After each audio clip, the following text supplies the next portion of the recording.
How many acres do you have? 45. 45 acres. One of the crazy things that you were telling me is that you are you've experienced a lot of storms and high winds, haven't you, out here? Yeah. 3 years in a row, correct? 3 years in a row. The house has been demolished 3 years in a row. Did Experience? sound like a train and then a bomb. And then I was like standing there looking at the moon. Or rain, whatever. I mean, it was raining in. So Right. I woke up for the sound of the noise coming through. And I thought, this is pretty bad storm, because I've been through two, so I knew. And they said it sounds worse. So I got up and I moved about 10 feet to the bathroom because I wanted to see it. It sounded like hail coming down. I wanted to see how big it was. I was going to look out. And I just made it to that door opening, and it was so loud, thundering and bright lights and wind just howling. I said, this could be a tornado. And I was right. It was a tornado, a big one. And it was just as soon as I had the thought of getting in the tub or the closet, it exploded everything.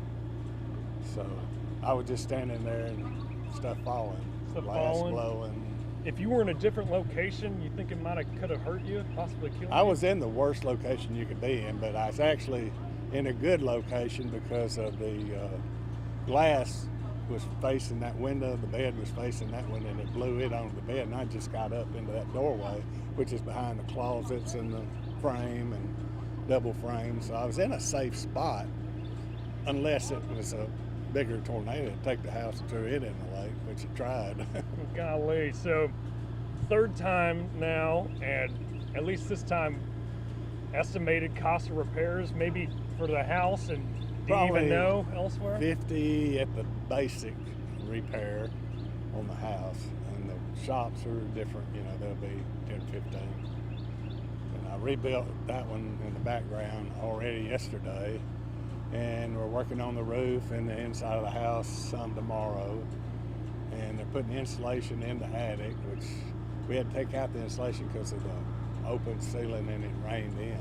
So it made a pretty good mess out of sheetrock and stuff. Right. So just part of it, the demolition. And So a destroyed house for 3 years, and is there a total cost over time that you paid on just storm damage? Well, the first time I had insurance, the insurance went up, of course, so I canceled it, and 3 weeks after I canceled it, which was almost 9 months after the storm, I thought, man, what's the chance of it hitting twice? It did. 3 weeks after I canceled insurance, it tore it off again, brand new roof. Just tore it off, the whole thing. And then got the trees off of it, and got the roof back on it, on my dime, so probably $30,000 that time. But it didn't do the damage like it did this time, because it took all the buildings, the docks, the house, roof, garage, whatever's out here, cars. It demolished everything for a quarter mile straight down, a quarter mile wide and a half mile long right here. Right, I see. So, It's Jefferson Lions Club, they're Right. getting the grant and everything. They're giving you some money, right? yes, they $1,000, did. correct? Yes, correct. They did. And what was your reaction when they presented you that? I was happy to have any relief at all. When you no insurance, you're like, oh, well, that's nice. Very nice. Have you had people helping you in the past, or is There's always a rush down to help you, but it's like one day, they're not.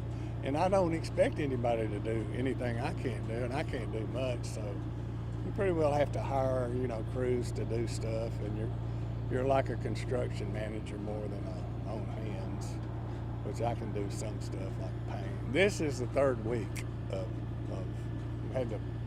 had to put a covering over the roof the first, second day because of rains, and then we took that off and started rebuilding the roof itself, and that took about a week, and now they're putting the tin on it, which they'll be through maybe next week. Have you explored your whole property yet? I did. The dams, there's 3 lakes.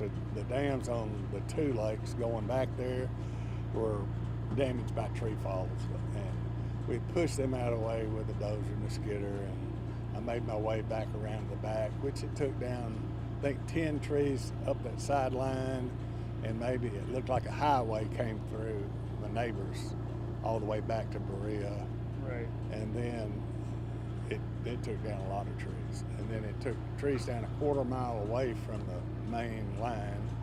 So it took a lot of trees down, all from here to the top of the hill. They were just root balled all the way up and tops torn out of them, and just a big piled up mess, which I'm working on at the moment. You look at it. Does it get tiring after 3 years Just in a row thinking doing about it does, yeah. Thinking about it makes you kind of weary. You know, you don't feel like physically handling it, but you know, you got to do what you got to do. Because there ain't no insurance. You either do it or it's going to cost you everything you got in savings. Right. And Right. then your Not that you're first still thought here. when you hear that is, the Lord needs to be here, right here, because it's coming, and I need your protection. And He did protect me. The destruction's different, you know. And I look to the Lord on that. I promise you that, because He saved me 3 times. You know, Everybody says, "What are you doing wrong?" And I'm going, "Not so much wrong as bad luck." You know, if I get hit the 4th time, I'm going to sell out and move to Israel because it's safer around the bombs than here. It's just, you know, it's ongoing. It'll probably take, I don't know, 6 months to recover. 3 months, I'll be in the house, and maybe a month back. You know, I'm staying with some friends now, but I can move back in when I get the installation of air conditioner system, all that stuff work back out, and the ceilings, and hopefully it doesn't mold too bad, that kind of Right. issue. But anyway, we're doing what we can to restore it. That's all you can do. That's right. And then I'm done. 4 times is a charm. I'll be done with it then. I'll learn my lesson. We're the largest service organization in the world. Our job is to serve people in need, and that's what we do with our fundraisers. Nobody in our club is paid. It's all volunteers that do this on their own to try to service our community. Absolutely. And one of those things here today, disaster relief. You know, Marion County has been hit and hard. Also within the past years too, not even just this year. Absolutely. We went through a thing called the Texas Lions Foundation. It's a thing only for the Lions of Texas that the Lions of Texas pay into. And what we do is once we have a disaster, we got to hope the Lions of Texas, the foundation, and they give us a grant for those that are in need. And then what we do then is we try to determine who needs the grant and try to get that money out to them for their needs. So how much is it? The grant we got this time was $3,000. $3,000. Right. All right. We had three families that each got $1,000 from that. Well, it was decided on who needs the most is what we decided that on, you know, and that's where we had to go with it. If there had been more families hit real bad, we tried to split it, but these were the 3 that needed the most. Tell me, because $3,000, obviously that'll get stuff done, but you know, do y'all need a lot more funds to get everything, you know, people and situation back to normal? Absolutely. Anybody that has the time and the energy, we'd love to have to become a Lion, okay? Because all Lions contribute to the Texas Foundation. The more Lions we have, the more money that goes into it. That way, the more money we can get back. They were very appreciative, and I think they were very shocked to receive funds from the local Lions Club, but not from our local club. We received a check from the Texas Lions Foundation, deposit our local account, and then we disperse the funds out of our local account from there. Buy clothes, medical supplies, whatever it may be, because if they were on prescriptions, lost all their drugs, they need some kind of money to get drugs back with too.